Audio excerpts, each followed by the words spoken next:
ਪੰਜਾਬ ਦੇ ਵਿੱਚ chemical drug chemical ਨਸ਼ਾ ਜਿਹੜਾ ਹੈ ਉਸ ਦੀ ਬਹੁਤਾਤ ਹੋਈ ਹੈ। ਬਸ ਹੋ ਹੱਲਾ ਪੰਜਾਬ ਦੇ ਨਾਂ ਦੇ ਉੱਤੇ ਜ਼ਿਆਦਾ ਮਚਾਇਆ ਹੋਇਆ। ਇਹਦੇ ਪਿੱਛੇ ਰਾਜਨੀਤੀ ਵੀ ਕੰਮ ਕਰਦੀ ਹੈ ਜੀ। ਤੁਸੀਂ ਤੁਲਨਾਤਮਕ ਅਧਿਐਨ ਕਰਦੇ ਹੋ, ਅੰਕੜਿਆਂ ਦਾ ਅਧਿਐਨ ਕਰਦੇ ਹੋ ਤਾਂ ਪੰਜਾਬ ਉਸ ਸੱਪ ਦੇ ਵਿੱਚ ਬਹੁਤ ਪਿੱਛੇ ਹੈ ਕਿਤੇ। ਐਸਐਸਪੀ ਰਾਜਜੀਤ ਸਿੰਘ ਤੇ ਇੰਸਪੈਕਟਰ ਇੰਦਰਜੀਤ ਸਿੰਘ, ਉਹ ਜਿਵੇਂ ਕਹਿੰਦੇ ਆ ਕਿ ਜਿੱਥੇ ਚੱਲੇਗਾ ਚੱਲੂਗੀ ਨਾਲ ਤੇਰੇ ਟਿਕਟਾਂ ਦੋ ਲੈ ਲਈ, ਇਹੀ ਹੁੰਦਾ ਸੀਗਾ।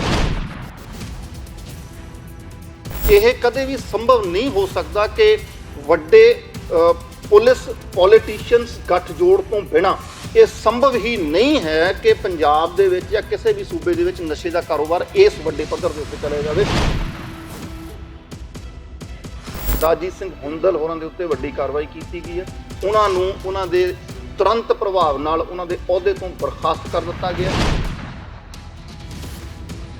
ਜਿਹੜੇ ਡਰੱਗ ਪੈਡਲਰ ਨੇ, ਨਸ਼ਾ ਤਸਕਰ ਨੇ, ਕਾਰਵਾਈ ਦੇ ਨਾਂ ਦੇ ਉੱਤੇ ਉਹ ਸਾਫ਼ ਤੌਰ ਦੇ ਉੱਤੇ ਬਰੀ ਹੋ ਕੇ ਆਉਂਦੇ ਰਹੇ ਨੇ ਜਾਂ ਘੱਟ ਸਜ਼ਾਵਾਂ ਦੇ ਰੂਪ ਦੇ ਵਿੱਚ ਆਉਂਦੇ ਰਹੇ ਜੀ। ਇੰਦਰਜੀਤ ਹੋਰਾਂ ਦੇ ਉੱਤੇ ਸ਼ੱਕ ਦੀ ਸੂਈ ਇਸ ਕਰਕੇ ਗਈ ਕਿ ਜਿੱਥੇ ਜਿੱਥੇ ਰਾਜਜੀਤ ਹੋਰੀ ਜਾਂਦੇ ਨੇ, ਇੰਦਰਜੀਤ ਨੂੰ ਨਾਲ ਲੈ ਕੇ ਜਾਂਦੇ ਨੇ। ਤਰਨਤਾਰਨ ਉਹਨਾਂ ਨੂੰ ਹੈੱਡ ਕਾਂਸਟੇਬਲ ਤੋਂ ਉਹਨਾਂ ਨੂੰ ਇੰਸਪੈਕਟਰ ਤੱਕ ਵੀ ਰੈਂਕ ਦਵਾਇਆ ਜਾਂਦਾ। ਮਤਲਬ ਇੱਕ ਚੋਰੀ ਦੀ ਗੱਡੀ ਇੱਕ ਪੁਲਿਸ ਇੰਸਪੈਕਟਰ ਕੋਲੇ ਹੋਵੇ ਤਾਂ ਫਿਰ ਉਸ ਦੇ ਵਿੱਚ ਧੰਦੇ ਕਿੱਦਾਂ ਦੇ ਹੁੰਦੇ ਹੋਣਗੇ ਤੁਹਾਨੂੰ ਪਤਾ ਹੋਵੇਗਾ। ਇੰਦਰਜੀਤ ਹੋਰਾਂ ਦੇ ਘਰੇ ਜਦੋਂ ਰੇਡ ਮਾਰੀ ਜਾਂਦੀ ਹੈ, 4 kilo heroin, 3 kilo smack, 2 AK-47, 1 revolver, 1 ਪਿਸਤੌਲ, ਬਾਕੀ ਕਿੰਨੇ ਸਾਰੇ ਜ਼ਿੰਦਾ ਕਾਰਤੂਸ ਮਿਲਦੇ। ਅਦਾਲਤ ਦੇ ਰਾਹੀਂ ਜਦੋਂ ਲੈਬੋਰਟਰੀ ਦੇ ਵਿੱਚ ਸੈਂਪਲ ਭੇਜਣੇ, ਇੱਥੇ ਰਾਜਜੀਤ ਹੋਰਾਂ ਦਾ ਫਿਰ ਅਸਲੀ ਜਿਹੜਾ ਕੰਮ ਹੈ ਜਿਹੜਾ ਉਹ ਸਾਹਮਣੇ ਆਉਂਦਾ ਕਿ ਸੈਂਪਲ ਜਿਹੜੇ ਅਦਾਲਤ ਦੇ ਵਿੱਚ ਜਮ੍ਹਾਂ ਕਰਾਏ ਜਾਂਦੇ ਆ, ਉਹ ਸੈਂਪਲ ਉਸ ਨਸ਼ੇ ਦੇ ਹੁੰਦੇ ਹੀ ਨਹੀਂ। ਉਹ ਐਵੇਂ ਕਿਤੇ ਨੂਣ ਪਾਤਾ ਤੇ ਐਵੇਂ ਕਿਤੇ ਵਿੱਚ ਪਾਊਡਰ ਪਾਤਾ ਤੇ ਐਵੇਂ ਕੋਈ ਮਤਲਬ ਸਵਾਹ ਰਾਖ ਮਿੱਟੀ ਮੁੱਟੀ ਜੀ ਪਾ ਕੇ ਆਖੇ ਜੀ ਅਸੀਂ ਤਾਂ ਆਹ ਖੇਪ ਫੜੀ ਹੈ 30 ਕਿਲੋ ਦੀ, 40 ਕਿਲੋ ਦੀ।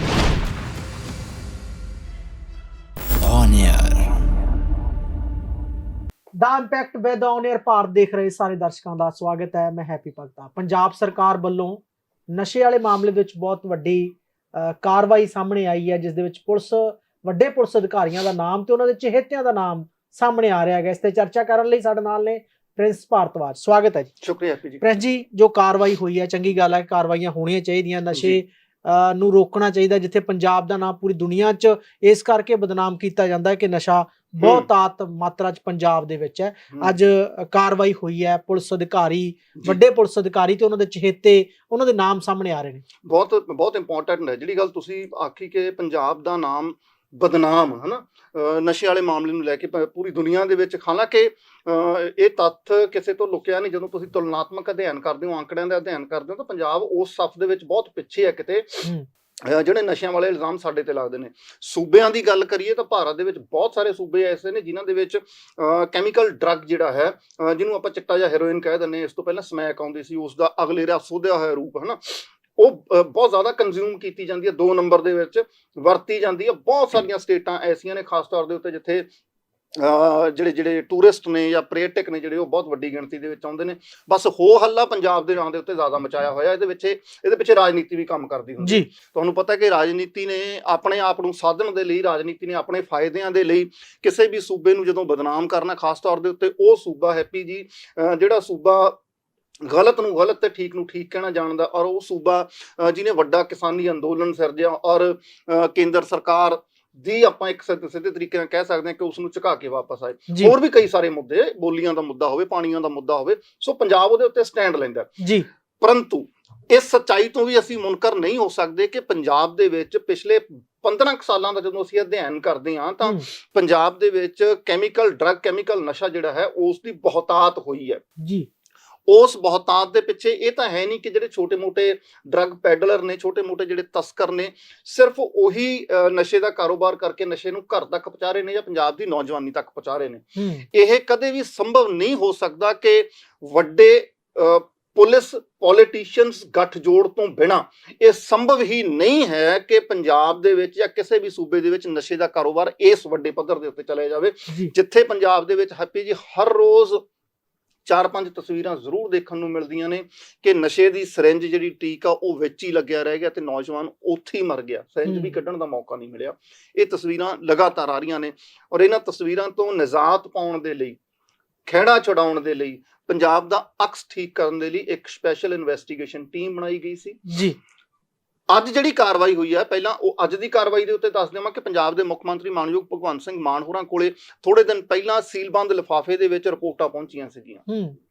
ਉਹਨਾਂ ਰਿਪੋਰਟਾਂ ਨੂੰ ਘੋਖਣ ਤੋਂ ਬਾਅਦ, ਬਾਚਣ ਤੋਂ ਬਾਅਦ ਮੌਜੂਦਾ ਸਮੇਂ ਦੇ ਵਿੱਚ AIG ਔਰ ਇਸ ਤੋਂ ਪਹਿਲਾਂ ਤਰਨਤਾਰਨ, ਹੁਸ਼ਿਆਰਪੁਰ ਅਤੇ ਮੋਗੇ ਦੇ ਵਿੱਚ SSP ਰਹਿ ਚੁੱਕੇ ਰਾਜਜੀਤ ਸਿੰਘ ਹੋਰਾਂ ਦੇ ਉੱਤੇ, ਰਾਜਜੀਤ ਸਿੰਘ ਹੁੰਦਲ ਹੋਰਾਂ ਦੇ ਉੱਤੇ ਵੱਡੀ ਕਾਰਵਾਈ ਕੀਤੀ ਗਈ ਹੈ। ਉਹਨਾਂ ਨੂੰ ਉਹਨਾਂ ਦੇ ਤੁਰੰਤ ਪ੍ਰਭਾਵ ਨਾਲ ਉਹਨਾਂ ਦੇ ਅਹੁਦੇ ਤੋਂ ਬਰਖਾਸਤ ਕਰ ਦਿੱਤਾ ਗਿਆ ਜੀ। ਔਰ ਪੰਜਾਬ ਵਿਜੀਲੈਂਸ ਜਿਹੜੀ ਹੈ ਉਸ ਨੂੰ ਇਹ ਅਥਾਰਟੀ ਦੇ ਦਿੱਤੀ ਗਈ ਹੈ, ਉਸ ਨੂੰ ਇਹ ਹੁਕਮ ਦੇ ਦਿੱਤੇ ਗਏ ਨੇ ਮੌਜੂਦਾ ਸਮੇਂ ਦੇ ਵਿੱਚ ਕਿ ਰਾਜਜੀਤ ਸਿੰਘ ਹੁੰਦਲ ਹੋਰੀ ਜਿਹੜੇ ਮੌਜੂਦਾ ਸਮੇਂ ਦੇ ਵਿੱਚ AIG ਬਰਖਾਸਤ ਨੇ, ਉਹਨਾਂ ਦੀ ਜਿੰਨੀ ਵੀ ਸੰਪत्ति ਹੈ ਉਹ ਸੰਪत्ति ਦੀ ਜਾਂਚ ਕੀਤੀ ਜਾਵੇ ਕਿ ਆਮਦਨ ਤੋਂ ਵੱਧ ਸਰੋਤ ਔਰ ਇਸ ਨਸ਼ੇ ਦੇ ਜਿਹੜੇ ਕਾਰੋਬਾਰ ਨੇ ਇਸ ਦੇ ਵਿੱਚੋਂ ਉਹਨਾਂ ਨੇ ਕਿੰਨੀਆਂ ਸੰਪत्तियां ਜਿਹੜੀਆਂ ਨੇ ਉਹ ਬਣਾਈਆਂ ਨੇ। ਜੀ, ਇਹ ਸਾਰੇ ਦੇ ਉੱਤੇ ਆਪਾਂ ਚਰਚਾ, ਜਿਵੇਂ ਤੁਸੀਂ ਰਾਜਜੀਤ ਸਿੰਘ ਹੁੰਦਲ ਹੋਣਾ ਦੀ ਗੱਲ ਕੀਤੀ ਹੈ ਜੀ, ਉਹਨਾਂ ਦੇ ਨਾਲ ਇੱਕ ਨਾਮ ਇੰਸਪੈਕਟਰ ਇੰਦਰਜੀਤ ਹੋਣਾ ਦਾ ਵੀ ਜੁੜਦਾ ਹੈਗਾ, ਕਿਉਂਕਿ ਇਹ ਸਾਰਿਆਂ ਦੀ ਮਿਲੀ ਭੁਗਤ ਹੁੰਦੀ ਆ। ਜੀ ਆਪਾਂ ਦੇਖਦੇ ਹਾਂ ਪੰਜਾਬ ਨੂੰ ਕਿ ਅੱਜ ਪੰਜਾਬ ਦੇ ਨਿੱਕੇ ਨਿੱਕੇ ਬੱਚਿਆਂ ਤੱਕ ਵੀ ਚਿੱਟਾ ਪਹੁੰਚ ਗਿਆ ਹੈਗਾ। ਜੇ ਕੋਈ ਆਵਾਜ਼ ਉਠਾਉਣ ਦੀ ਕੋਸ਼ਿਸ਼ ਕਰਦਾ ਤੇ ਉਹਦੀਆਂ ਉਂਗਲਾਂ ਵੱਢ ਦਿੱਤੀਆਂ ਜਾਂਦੀਆਂ। ਬਹੁਤ ਵੱਡੀ ਗੱਲ ਹੈ। ਥੋੜੇ ਦਿਨ ਪਹਿਲਾਂ ਆਪਾਂ ਦੇਖਿਆ ਕਿ ਰਾਜਪੁਰੇ ਦੇ ਲਾਗੇ ਦੀ ਘਟਨਾ ਹੈ, ਔਰ ਮੈਂ ਰਾਜਪੁਰੇ ਦੇ ਲਾਗੇ ਦੀ ਘਟਨਾ ਛੱਡੋ, ਮੇਰੇ ਆਪਣੇ ਸ਼ਹਿਰ ਦੀ ਮੈਂ ਗੱਲ ਕਰ ਲਵਾਂ। ਮੇਰੇ ਆਪਣੇ ਸ਼ਹਿਰ ਦੇ ਕੁਝ ਨੌਜਵਾਨਾਂ ਨੇ ਮੇਰੇ ਤੱਕ ਪਹੁੰਚ ਕੀਤੀ ਸੀਗੀ ਜੀ। ਉਹ ਪਹੁੰਚ ਇਸ ਕਰਕੇ ਕੀਤੀ ਸੀ ਕਿ ਤੁਸੀਂ ਬਤੌਰ ਮੀਡੀਆ ਸਾਡੀ ਉਹ ਆਵਾਜ਼ ਚੁੱਕੋ ਕਿ ਸਾਡੇ ਆਲੇ ਦੁਆਲੇ ਦੇ ਜਿਹੜੇ 1-2 ਪਿੰਡ ਨੇ, ਉਹਨਾਂ ਪਿੰਡਾਂ ਦੇ ਵਿੱਚ ਇੱਕ ਖਾਸ ਬਰਾਦਰੀ ਜਿਹੜੀ ਹੈ ਉਹ ਉੱਥੇ ਨਸ਼ਾ ਵੇਚਦੀ ਹੈ, ਜਿੰਨਾ ਮਰਜ਼ੀ ਲੈ ਲਿਓ। ਉਹਨਾਂ ਕੋਲੇ ਤਸਵੀਰਾਂ ਵੀ ਆ ਔਰ ਵੀਡੀਓਜ਼ ਵੀ ਨੇ ਉਹਨਾਂ ਮੁੰਡਿਆਂ ਕੋਲੇ। ਪਰੰਤੂ ਦੁੱਖ ਦੀ ਗੱਲ ਇਹ ਆ ਕਿ ਉਹ ਮੁੰਡੇ ਜਿਨ੍ਹਾਂ ਨੇ ਇੱਕ ਟੀਮ ਬਣਾਈ ਹੋਈ ਹੈ, ਜਦੋਂ ਉੱਥੇ ਨਸ਼ਾ ਖਰੀਦਣ ਗਏ ਨੂੰ ਰੋਕਦੇ ਨੇ ਜਾਂ ਵੇਚਣ ਵਾਲੇ ਨੂੰ ਰੋਕਦੇ ਨੇ, ਤਾਂ ਜਿਹੜੀ ਸਥਾਨਕ ਪੁਲਿਸ ਇਹ ਮੁੰਡੇ ਜਿਹੜੇ ਸੁਧਾਰ ਦੇ ਨਾਮ ਦੇ ਉੱਤੇ ਰੋਕਦੇ ਨੇ ਜਾਂ ਪ੍ਰੇਰਨਾ ਦਿੰਦੇ ਨੇ ਕਿ ਭਾਈ ਨਾ ਵੇਚੋ ਤੇ ਨਾ ਖਰੀਦੋ। ਸਥਾਨਕ ਪੁਲਿਸ ਇਹਨਾਂ ਮੁੰਡਿਆਂ ਦੇ ਉੱਤੇ ਕਾਰਵਾਈ ਕਰਦੀ ਹੈ ਕਿ ਤੁਸੀਂ ਕੌਣ ਹੁੰਦੇ ਹੋ ਇਹਨਾਂ ਨੂੰ ਨਸ਼ਾ ਖਰੀਦਣ ਤੋਂ ਜਾਂ ਵੇਚਣ ਤੋਂ ਰੋਕਣ ਲਈ। ਉਹਨਾਂ ਮੁੰਡਿਆਂ ਦੇ ਕੁੱਟ-ਕੁਟਾਪਾ ਕੀਤਾ ਜਾਂਦਾ ਜਿਹੜੇ ਸਮਾਜ ਨੂੰ ਸੁਧਾਰਨਾ ਚਾਹੁੰਦੇ ਆ। ਫਿਰ ਹੁਣ ਜਿਹੜਾ ਤੁਸੀਂ ਇੱਕ ਪਾਤਰ ਦਾ ਨਾਮ ਲਿਆ, ਇੰਸਪੈਕਟਰ ਇੰਦਰਜੀਤ ਸਿੰਘ ਹੋਰੀ, ਇੰਸਪੈਕਟਰ, ਮੈਂ ਤੁਹਾਨੂੰ ਇਸ ਦੀ ਇਤਿਹਾਸਕ ਥੋੜੀ ਜੜ ਦੇ ਵਿੱਚ ਲੈ ਕੇ ਜਾਣਾ ਚਾਹੁੰਦਾ ਤਾਂ ਕਿ ਦਰਸ਼ਕ ਚੰਗੇ ਤਰੀਕੇ ਨਾਲ, ਸੌਖੇ ਤਰੀਕੇ ਨਾਲ ਸਮਝ ਲੈਣ। ਪਿਛਲੀ ਸਰਕਾਰ ਜਦੋਂ ਕੈਪਟਨ ਅਮਰਿੰਦਰ ਸਿੰਘ ਦੀ ਹੋਰਾਂ ਦੀ ਸੀ ਤਾਂ ਉਦੋਂ ATF ਦੇ ਮੁਖੀ ਹਰਪ੍ਰੀਤ ਸਿੱਧੂ ਹੋਰਾਂ ਨੂੰ ਪੰਜਾਬ ਦੇ ਵਿੱਚ ਲਿਆਂਦਾ ਗਿਆ ਸੀਗਾ। ਹਰਪ੍ਰੀਤ ਸਿੱਧੂ ਹੋਰਾਂ ਨੂੰ ਇਮਾਨਦਾਰ ਅਫਸਰ ਮੰਨਿਆ ਜਾਂਦਾ ਔਰ ਕਾਰਵਾਈ ਕਰਨ ਵਾਲੇ ਅਫਸਰ ਮੰਨਿਆ ਜਾਂਦਾ। ਉਹਨਾਂ ਨੇ ਜਦੋਂ ਪੰਜਾਬ ਦੇ NDPS ਦੇ ਜਿਹੜੇ ਆંકੜੇ ਨੇ, ਜਿਹੜੇ ਨਸ਼ਿਆਂ ਨਾਲ ਜੁੜੇ ਹੋਏ ਮਾਮਲਿਆਂ ਦੇ ਜਿਹੜੇ ਆંકੜੇ ਨੇ, ਉਹਨਾਂ ਆંકੜਿਆਂ ਦੀ ਪੜਚੋਲ ਕੀਤੀ ਤਾਂ ਉਹਨਾਂ ਦੇ ਧਿਆਨ ਦੇ ਵਿੱਚ ਇੱਕ ਇਹ ਗੱਲ ਆਈ ਕਿ ਇੱਕ ਖਾਸ ਪੁਲਿਸ ਆਫੀਸਰ ਰਾਜਜੀਤ ਹੋਰੀ ਬਤੌਰ ਜਦੋਂ SSP ਤਰਨਤਾਰਨ ਦੇ ਵਿੱਚ ਉਹ ਸੀਗੇ ਤਾਂ ਉੱਥੇ ਨਸ਼ਿਆਂ ਦੀ ਖੇਪ ਜਿਹੜੀ ਉਹ ਬਹੁਤ ਜ਼ਿਆਦਾ ਫੜੀ ਗਈ। ਪਰੰਤੂ ਕਾਰਵਾਈਆਂ ਨੇ ਜਿਹੜੀਆਂ ਜਿਹੜੇ ਡਰੱਗ ਪੈਡਲਰ ਨੇ, ਨਸ਼ਾ ਤਸਕਰ ਨੇ, ਕਾਰਵਾਈ ਦੇ ਨਾਂ ਦੇ ਉੱਤੇ ਉਹ ਸਾਫ਼ ਤੌਰ ਦੇ ਉੱਤੇ ਬਰੀ ਹੋ ਕੇ ਆਉਂਦੇ ਰਹੇ ਨੇ ਜਾਂ ਘੱਟ ਸਜ਼ਾਵਾਂ ਦੇ ਰੂਪ ਦੇ ਵਿੱਚ ਆਉਂਦੇ ਰਹੇ ਨੇ। ਫਿਰ ਉਹਨਾਂ ਨੇ ਇਸ ਦੀ ਤੰਦ ਫੜਨੀ ਸ਼ੁਰੂ ਕੀਤੀ ਤਾਂ ਟਿਚ ਬਟਨਾਂ ਦੀ ਜੋੜੀ ਦੇ ਰੂਪ ਦੇ ਵਿੱਚ SSP ਰਾਜਜੀਤ ਸਿੰਘ ਤੇ ਇੰਸਪੈਕਟਰ ਇੰਦਰਜੀਤ ਸਿੰਘ, ਉਹ ਜਿਵੇਂ ਕਹਿੰਦੇ ਆ ਕਿ ਜਿੱਥੇ ਚੱਲੇਗਾ ਚੱਲੂਗੀ ਨਾਲ ਤੇਰੇ ਟਿਕਟਾਂ 2 ਲੈ ਲਈ, ਇਹੀ ਹੁੰਦਾ ਸੀਗਾ। ਇਹ ਹੌਲਦਾਰ ਸੀਗੇ ਇੰਦਰਜੀਤ ਸਿੰਘ ਹੋਰੀ, ਕਾਂਸਟੇਬਲ ਸੀਗੇ। ਰਾਜਜੀਤ ਹੋਰਾਂ ਦੇ ਇੰਨੇ ਕੁ ਖਾਸਮ ਖਾਸ ਤੇ ਨਜ਼ਦੀਕੀ ਮੰਨੇ ਜਾਂਦੇ ਸੀ ਕਿ ਰਾਜਜੀਤ ਹੋਰਾਂ ਨੇ ਸਿਫਾਰਿਸ਼ ਕਰਕੇ ਕਿ ਇਹਨਾਂ ਦੀ ਡਿਊਟੀ ਰਿਪੋਰਟ ਬਹੁਤ ਅੱਛੀ ਹੈ, ਇਹਨਾਂ ਦੇ ਡਿਊਟੀ ਮਾਰਕਸ ਬਹੁਤ ਅੱਛੇ ਆ, ਇਹਨਾਂ ਨੂੰ ਇੰਸਪੈਕਟਰ ਦਾ ਅਹੁਦਾ ਨਵਾਜ਼ ਦਿੱਤਾ। ਕਿਉਂ ਨਵਾਜ਼ਿਆ? ਕਿਉਂਕਿ ਇੰਦਰਜੀਤ ਸਿੰਘ ਹੋਰੀ ਉਹ ਕਿੰਗ ਪਿਨ ਮੰਨੇ ਜਾਂਦੇ ਸੀਗੇ ਕਿ ਜਿਨ੍ਹਾਂ ਨੇ ਡਰੱਗ ਪੈਡਲਰ ਜਿਹੜੇ ਨਸ਼ਾ ਤਸਕਰ ਨੇ ਉਹਨਾਂ ਨੂੰ ਆਪਣੀ ਗਿਰਫਤ ਦੇ ਵਿੱਚ ਲੈਣਾ। ਕਿਉਂਕਿ ਪਤਾ ਹੁੰਦਾ, ਲੋਕਲ ਲੈਵਲ ਦੇ ਇੰਸਪੈਕਟਰਸ ਨੂੰ ਪਤਾ ਹੁੰਦਾ ਕਿ ਕੌਣ ਪਰਿਵਾਰ, ਕਿਹੜੇ ਲੋਕ, ਕਿਹੜੇ ਰਾਜਨੀਤਿਕ ਆਗੂ ਜਾਂ ਕਿਹੜੇ ਇਸ ਤਰ੍ਹਾਂ ਦੇ ਜਿਹੜੇ ਕਿੱਤਾ ਕਰਨ ਵਾਲੇ ਲੋਕ ਨੇ ਉਹ ਜੁੜੇ ਹੋਏ ਨੇ।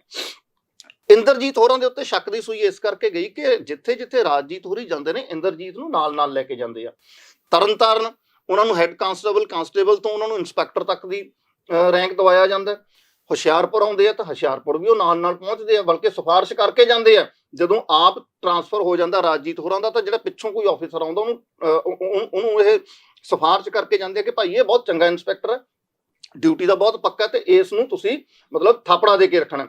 ਮੋਗੇ ਪਹੁੰਚਦੇ ਨੇ ਰਾਜਜੀਤ ਹੋਰੀ ਤਾਂ ਮੋਗੇ ਵੀ ਇੰਦਰਜੀਤ ਦੀ ਨਾਲ ਹੀ ਪਹੁੰਚ ਜਾਂਦੇ ਆ, ਨਾਲ ਲੈ ਆਉਂਦੇ ਉਹਨਾਂ ਨੂੰ ਜੀ। ਇੰਦਰਜੀਤ ਦੇ ਉੱਤੇ ਸ਼ੱਕ ਦੀ ਸੂਈ ਜਾਂਦੀ ਹੈ। ਇੰਦਰਜੀਤ ਦੇ ਆਮ ਜਿਹੜੇ ਸਰੋਤ ਨੇ, ਆਮਦਨ ਦੇ ਸਰੋਤ ਨੇ, ਉਸ ਨੂੰ ਜਦੋਂ ਵਾਚਿਆ ਜਾਂਦਾ, ਘੋਖਿਆ ਜਾਂਦਾ, ਉਸ ਦੀ ਪੜਤਾਲ ਕੀਤੀ ਜਾਂਦੀ ਹੈ ਤਾਂ ਬਹੁਤ ਵੱਡੇ ਹੈਰਾਨੀਜਨਕ ਖੁਲਾਸੇ ਹੁੰਦੇ ਆ।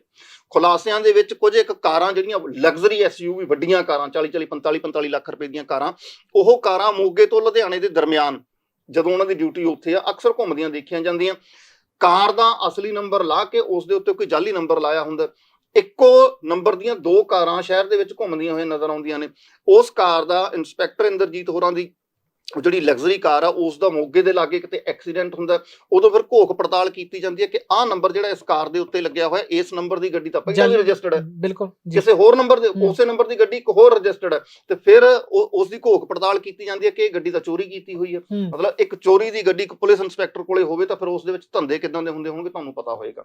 ਤੇ ਜਦੋਂ ਰੇਡ ਮਾਰੀ ਜਾਂਦੀ ਹੈ ਜੀ, ਇੰਦਰਜੀਤ ਹੋਰਾਂ ਦੇ ਘਰੇ ਜਦੋਂ ਰੇਡ ਮਾਰੀ ਜਾਂਦੀ ਹੈ, 4 kilo heroin, 3 kilo smack, 2 AK-47, 1 revolver, 1 ਪਿਸਤੌਲ, ਬਾਕੀ ਕਿੰਨੇ ਸਾਰੇ ਜ਼ਿੰਦਾ ਕਾਰਤੂਸ ਮਿਲਦੇ ਨੇ।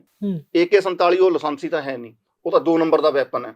4 ਕਿਲੋ ਹੈਰੋਇਨ ਮਿਲ ਜਾਣੀ, ਉਹ ਵੀ 2 ਨੰਬਰ ਦਾ। 2 ਕਿਲੋ ਸਮੈਕ, 3 ਕਿਲੋ ਸਮੈਕ ਮਿਲ ਜਾਣੀ, ਉਹ ਸਾਰਾ ਕੁਝ ਮਤਲਬ 2 ਨੰਬਰ ਦਾ। ਇੰਦਰਜੀਤ ਜੀ ਧਰੇ ਜਾਂਦੇ ਆ। ਇੰਦਰਜੀਤ ਧਰੇ ਜਾਂਦੇ ਆ ਤਾਂ ਜਦੋਂ ਫਿਰ ਪੁੱਛ ਪੜਤਾਲ ਹੁੰਦੀ ਆ, ਪੁਲਿਸ ਦੀ ਇਨਵੈਸਟੀਗੇਸ਼ਨ ਹੁੰਦੀ ਆ, ਤਾਂ ਇੰਦਰਜੀਤ ਜੀ ਹੋਰੀ ਤੋਤੇ ਵਾਂਗੂ ਬੋਲਦੇ ਆ ਕਿ ਭਾਈ ਮੇਰੇ ਜਿਹੜੇ ਪੁਸ਼ਤ ਪਨਾਹੀ ਕਰਨ ਵਾਲੇ ਨੇ ਉਹ ਅਸਲ ਦੇ ਵਿੱਚ ਰਾਜਜੀਤ ਸਿੰਘ ਹੋਰੀ ਨੇ, ਮੈਂ ਤਾਂ ਸਿਰਫ ਇੱਕ ਮੋਹਰੇ ਦੇ ਰੂਪ ਦੇ ਵਿੱਚ ਕੰਮ ਕਰਦਾ, ਅਸਲੀ ਜਿਹੜਾ ਗਲਬਾ ਹੈ ਉਹ ਰਾਜਜੀਤ ਹੋਰੀ ਪਾਉਂਦੇ ਆ।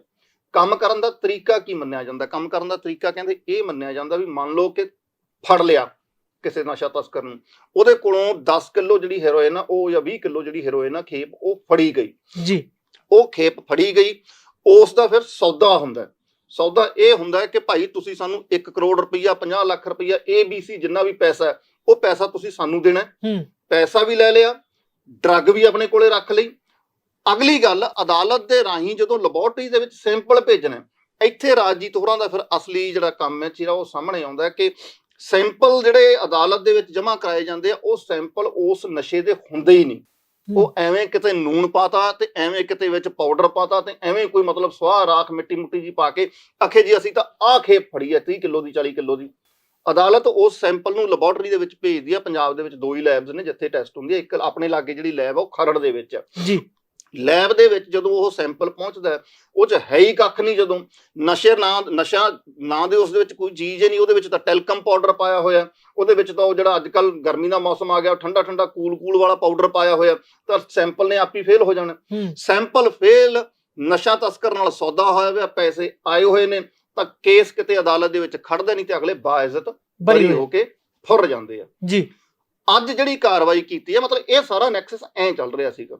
ਇਸੇ ਨੈਕਸਸ ਦੇ ਵਿੱਚੋਂ ਬਹੁਤ ਸਾਰੇ ਰਾਜਨੀਤਿਕ ਲੋਕਾਂ ਦੇ ਨਾਮ ਵੀ ਸਾਹਮਣੇ ਆਉਂਦੇ ਸੀਗੇ।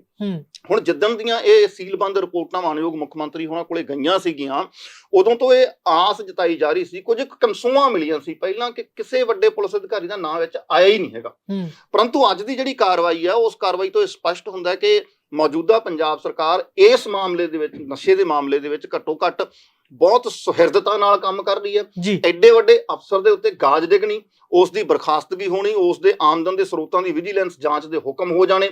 ਇੰਦਰਜੀਤ ਹੋਰੀ ਜਿਹੜੇ ਪਹਿਲਾਂ ਹੀ ਜੇਲ੍ਹ ਦੇ ਵਿੱਚ ਬੈਠੇ ਆ, ਮੁਕੱਦਮਾ ਉਹਨਾਂ ਦੇ ਉੱਤੇ ਚੱਲ ਰਿਹਾ, ਉਹਨਾਂ ਤੋਂ ਜਿਹੜੀਆਂ ਚੀਜ਼ਾਂ ਦੀ ਜਿਹੜੀਆਂ ਚੀਜ਼ਾਂ ਬਰਾਮਦ ਹੋਈਆਂ ਸੀਗੀਆਂ ਨਸ਼ੇ ਦੇ ਰੂਪ ਦੇ ਵਿੱਚ ਜਾਂ ਹਥਿਆਰਾਂ ਦੇ ਰੂਪ ਦੇ ਵਿੱਚ, ਉਹ ਸਾਰਾ ਕੁਝ ਨੰਗੇ ਚਿੱਟੇ ਦਿਨ ਵਾਂਗੂ ਸਾਹਮਣੇ ਆ ਚੁੱਕੇ ਆ।